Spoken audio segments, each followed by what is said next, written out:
कौन सा नहीं मिलेगा, चलो रहने दो। अभी क्वेश्चन पर सीधा आ जाएंगे हम लोग। क्वेश्चन हमारा है, बुक चाहिए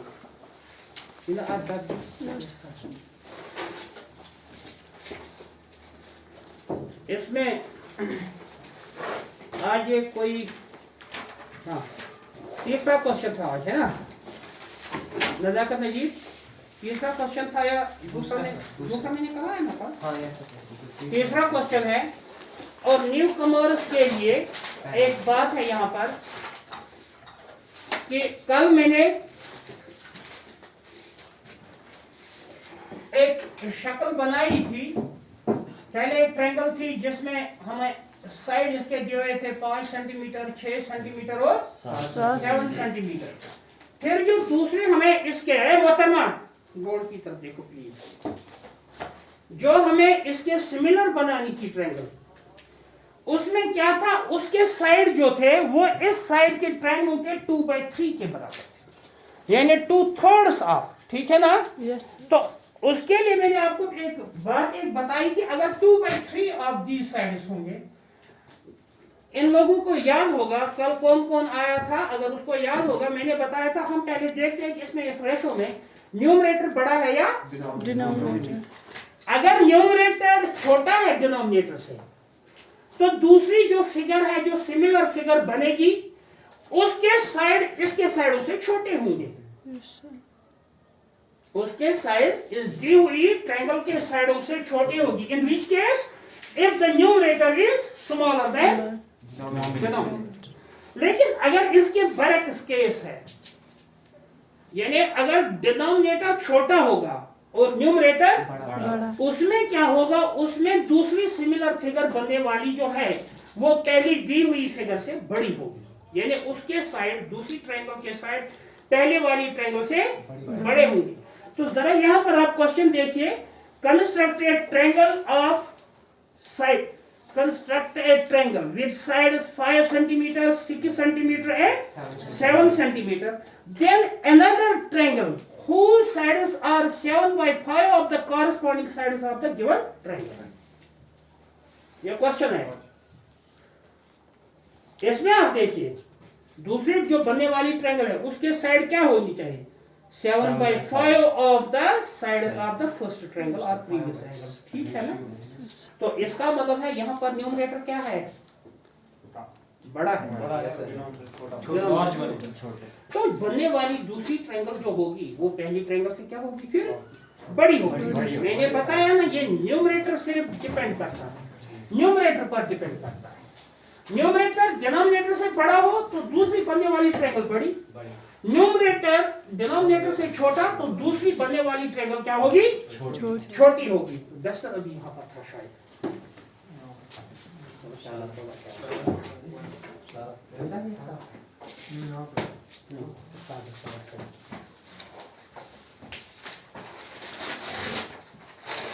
तो सबसे पहले हमें गिवन ट्रायंगल लेनी है।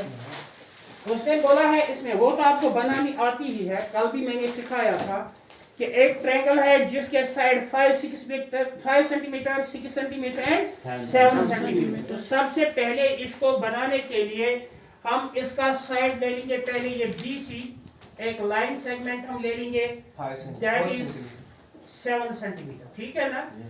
मैंने आपको शायद या 9th में, मुझे याद नहीं है, या 10th में ही मैंने आपको, या 8वीं में मैंने आपको बताया, जब आप लाइन सेगमेंट लेते हो, first of all mark it's and point. पता नहीं किसी क्लास में मैंने शायद बताया, यानी हम ऐसे, फॉर एग्जांपल ये देखो, जिसको स्केल भी नहीं ये देखिए, फॉर एग्जांपल हमें लाइन सेगमेंट लेना है, तो अगर हमें 15 सेंटीमीटर है ना, हम 15 का ले लेंगे। अगर हमें 15 सेंटीमीटर, हम ऐसे नहीं करेंगे 0 से शुरू करेंगे बल्कि 15 तक पहुंच जाएंगे, उससे एक्यूरेसी नहीं आएगी, बल्कि हम क्या करेंगे, 15 सेंटीमीटर अगर है तो पहले हम इसके एंड पॉइंट मार्क करेंगे। ये एंड पॉइंट एक इसका है, ये दूसरा एंड पॉइंट है। We will join these end points so that we will get a line segment of length 15 centimeters. इसी तरह जब आप लोग यहां पर करते हैं बोर्ड पर, आप प्रेफरेबली इसको क्या करोगे, विजिबल होने के लिए। अगर इस पर हम 15 सेंटीमीटर, तो देखिए बिल्कुल छोटा दिखता है। आप एक काम करना, बल्कि 15 इंचेस लेना। हम तो जहन में रखेंगे कि ये सेंटीमीटर, क्योंकि आप लोगों को तो असल में किस पर बनाना है ये फिगर, नोटबुक पर। नोटबुक पर तो 15 सेंटीमीटर एक प्रेटी लॉन्ग डिस्टेंस है ना, लेकिन यहाँ पर जो है यहाँ पर दिखेगी नहीं। इसलिए हम यहाँ पर प्रेफरेबली क्या करेंगे काम, थोड़ा बढ़ाएंगे। तो सबसे पहले मैंने BC जो है 7 सेंटीमीटर का क्या ले लिया, एक लाइन सेगमेंट, ठीक है। फिर इसका दूसरा साइड जो है वो कितना था, 6 सेंटीमीटर था, 5 and 6, ठीक है ना। तो 5 सेंटीमीटर का इसका साइड लेने के लिए मैं क्या करता हूं, मैं अपना कंपास उठाता हूं। ये देखिए, दिस इज द कंपास, और आपको दिखाई देता है। इसमें क्या करूंगा, मैं ये नीडल अपनी स्केल के 0 पर रखूंगा, और पेंसिल जो इसकी होगी वो कितना खोलूंगा, कितना मतलब इसको खोलना है, 6 या 5 सेंटीमीटर जितना लेना होगा। तो हम क्या करेंगे, 5 सेंटीमीटर कंपास खोलकर इस B पर जो हमने नीडल रखा उसको हम कहते हैं, इसको हम सेंटर मानेंगे। क्या मानेंगे, सेंटर। तो यहाँ पर मैंने ये देखिए, for example this my thumb, it stands for the needle of the compass. So I will place it here, and with 5 centimeter as radius I will draw an arc. For example this. ठीक है ना, 5 centimetre. दूसरा side जो, अब तीसरा side है वो कितना था, 6 सेंटीमीटर। भैया तो 6 सेंटीमीटर के लिए वंस अगेन मैं अपना ये कंपास 6 सेंटीमीटर खोलूंगा, और यहाँ पर कंपास का नीडल, यानी यहाँ पर मैं क्या करूंगा काम, यहाँ पर मैं इसको मरकज मानूंगा, सेंटर मानूंगा, एक आर्क दे दूंगा। For example it reaches here, तो ये इस पहली वाली आर्क को इंटरसेक्ट, जहां पर ये दो आर्क्स इंटरसेक्ट करती है, इसको मैं मार्क करूंगा A। अब BA और CA को आपस में, तो this is the first triangle जिसके साइड हमें दिए गए। बात समझ आती है? उसके बाद अब हमें दूसरी ट्रायंगल लेनी है ना, लेकिन उसके साइड जो हैं वो इस ट्रायंगल के 7/5 के बराबर होनी चाहिए, 7/5 के बराबर होनी चाहिए। बात समझ आती है? तो एज यूजुअल जैसा मैंने कल आपको सिखाया था, पहला स्टेप हम क्या करते हैं, यहाँ पर एक एक्यूट, प्रेफरेबली एक्यूट है, उससे हमें आसानी हो जाएगी, और 5/7 ठीक है ना। बात समझ आती है? अब इसमें 7/5 है ना, तो हम क्या करेंगे, हम इस पर 7 मार्क्स लेंगे। अब किस तरह ले लेंगे मैं बताता हूँ। हम यहाँ B से शुरू करेंगे। पहले मैं यहाँ पर कंपास का नीडल रखूंगा और एक आर्क दे दूंगा, इसको मैं लिखूंगा B1, ठीक है। फिर इतना ही दूरी का, यानी जितना मैंने यहाँ कंपास खोला था उतना ही मैं खोल के रखूंगा। अब B1 पर मैं कंपास का मरकज बनाऊंगा, और यहाँ पर दूसरा हो गया B2, इसी तरह फिर B3 और B4, B5,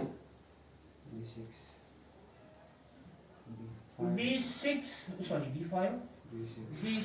and B7, okay.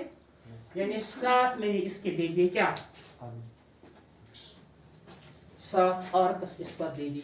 ये जो एंगल हमारा बनता था ना, यहाँ से CD फॉर एग्जांपल एक्स यहाँ पर मैं लंबा रखूंगा, CD एक्स जो मैंने यहाँ पर एक एक्यूट एंगल लिया था।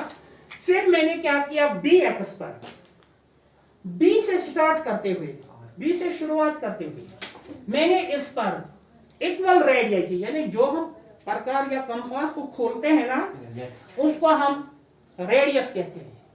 जितना हम वो खोलते हैं उस लंबाई को हम वहां पर हम क्या कहते हैं, रेडियस। तो इक्वल रेडियस के मैंने इस पर कितने 7 आर्क्स ले लिए। और जो इस bx को b1, b2, b3, b4, b6 and b7 and b7 पर इसको इंटरसेक्ट करता है इस bx को। यहाँ तक कोई प्रॉब्लम है? No, sir. If anyone has problem, he may ask you. ठीक है।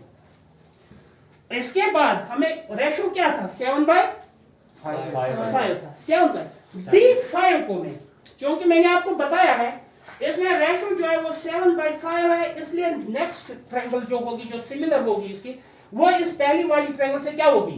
बड़ी होगी। क्योंकि हम ट्रायंगल के साइज का, ट्रायंगल के साइडों का साइज जो है इस बात पर मुनहसिर होता है कि रेशो क्या है हमारा, और रेशो का न्यूमरेटर क्या है, बड़ा है या छोटा है। अगर वो डिनोमिनेटर से बड़ा है तो resulting figure will be greater than this given figure, ठीक है ना, और उसके साइड्स भी इस पहली वाली ट्रायंगल से बड़े। अगर ये न्यूमरेटर छोटा होगा तब रिजल्टिंग फिगर जो है वो छोटी होगी पहली ट्रायंगल से, ठीक है ना। तो मैं यहाँ पर B5 को ज्वाइन करूंगा C के साथ, ज्वाइन B5, क्योंकि 7/5 है ना। Yes. B5 को अब हमें B7 से एक और लाइन सेगमेंट लेना है, लेकिन वो लाइन सेगमेंट इस B5C को पैरेलल होना चाहिए। Yes, sir. कल मैंने दिखाया है, और पैरेलल डालना आप लोगों ने सीखा भी है शायद 9th में। If you have not learned it yet, I will try my best in the next class to teach you how to draw a line parallel to another line. Right. Okay? Yes. तो यहाँ पर उसके दो तरीके हैं, या तो हम वो जो आपके पास वो ट्रायंगल्स होते हैं उसमें जिनको हम सेट स्क्वायर्स कहते हैं, इनका इस्तेमाल करते हैं, या फिर हम सीधा ये एंगल माप लेंगे, इसका मेजरमेंट करेंगे तो उतना ही एंगल यहां पर भी हम बनाएंगे। तो ये देखिए, ये लाइन और ये लाइन, अगर ये यहां पर बनने वाला एंगल और ये एंगल बराबर है, ये तो कॉरस्पॉन्डिंग एंगल है। जब कॉरस्पॉन्डिंग एंगल बराबर होती है तो 9th में आप लोगों ने पढ़ा होगा, कॉन्सिक्वेंटली लाइन्स विल बी, ठीक है। तो यहाँ जितना एंगल बना हुआ है उतना ये भी। इसका इतना ही ये भी बना हो गया आप लोग, उस हिसाब से हम आर्क भी डाल सकते हैं ना सर? और कोई हो गया ना। तो यहाँ पर जाहिर सी बात है ये इस BC को इंटरसेक्ट, नहीं करेंगे। इसलिए हमें क्या करना है, हमें इस BC को प्रोड्यूस करना है, By dot. so that this line which we draw parallel to B5C, this line will intersect this BC, produced at C dash, extended till C dash, C dash तक। जब हमने इसको प्रोड्यूस किया, यहाँ से ये लाइन सेगमेंट ये parallel होगा, B7C dash जो है ये B5C के पैरेलल है, लेकिन ये BC को उतने पर ही इंटरसेक्ट नहीं करेगा। तो उसको इंटरसेक्ट करने के लिए मैंने BC को एक्सटेंड किया टिल C डैश। यहां तक कोई प्रॉब्लम? सही बोलो, अगर प्रॉब्लम है तो मैं फिर एक्सप्लेन करूंगा। और कुछ बताओ। उसके बाद यहां C डैश से हम देखेंगे ये एंगल कितना है, जितना ये एंगल है उतना ही हम यहाँ पर इस C डैश की जगह एक और एंगल बनाएंगे, और यहाँ से ये लाइन जो जाएगी, जो इस एंगल का टर्मिनल लाइन रे होगा, वो यहाँ पर इस तरह इस C डैश, ये लाइन जो है ये AC के पैरेलल होगी, लेकिन AB को ये तभी इंटरसेक्ट करेगी जब हम AC को क्या करेंगे, प्रोड्यूस करेंगे, एक्सटेंड करेंगे। कहाँ तक? A डैश, A डैश तक। अब देखिए यहाँ पर हमें ऊपर वाले साइड में दो ट्रायंगल, बल्कि 3 ट्रायंगल बन गए, 2 ट्रायंगल बन गए, सॉरी 2 है सर। एक ABC जो हमारा गिवन ट्रायंगल था, दूसरा है A dash B and C dash. Yes, sir. ये A डैश B और C डैश जो है ये इस ABC के सिमिलर है। क्या है? सिमिलर है। अब आप बताओगे सर इसमें क्या प्रूफ है, इसमें जस्टिफिकेशन क्या है? Yes. आप लोगों ने अगर सिमिलर ट्रायंगल्स पढ़ा होता इससे पहले, तो वहां पर आप लोग ये देखिए, एक ट्रायंगल हम ले लेंगे ABC, for example this DE is parallel to BC, ठीक है ना। इतना तो आपको रफली पता है। Yes, sir. वैसे मैंने शायद इसमें दिखाया है, सर्दी में मैंने दिखाया भी है सिमिलर ट्रायंगल्स। तो DE जो है वो इसमें पैरेलल डालेंगे। ये एंगल और ये एंगल आपस में बराबर, Yes, sir. Corresponding pair of angles. Yes, sir. ये एंगल और ये एंगल तो आपस में बराबर कितने हो गए? दो।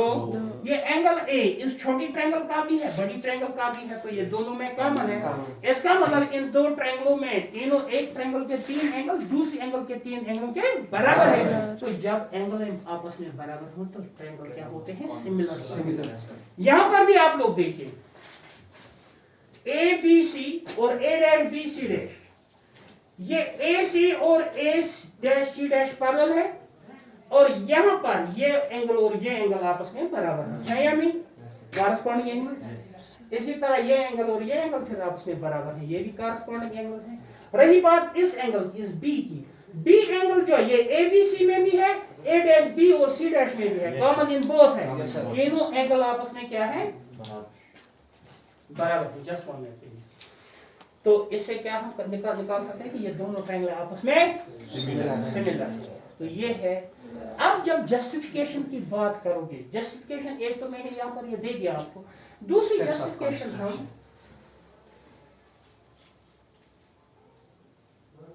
थेल्स थ्योरम जो है सिमिलर ट्रायंगल में, बेसिक प्रोपोर्शनलिटी थ्योरम जिसको थेल्स थ्योरम भी शायद कहा जाता है, उससे भी हम कर सकते हैं इसको जस्टिफाई। एनीवे ये तो यहाँ पर दो ट्रायंगल आपस में बन गई। अब इसका लिखना है, वैसे एग्जाम में तो लिखना नहीं होता है, लेकिन अगर आप चाहोगे तो आपको वही चीज लिखनी है जो आपने यहाँ पर प्रैक्टिकली की। तो ये है आज का आपका लेसन। इंशाल्लाह कल हम आगे आगे और भी बढ़ेंगे। तो अगर आप में से किसी को कोई क्वेश्चन है तो वो बताओ, अगर नहीं तो फिर आपका दूसरा क्लास लगेगी। बताओ, ठीक है?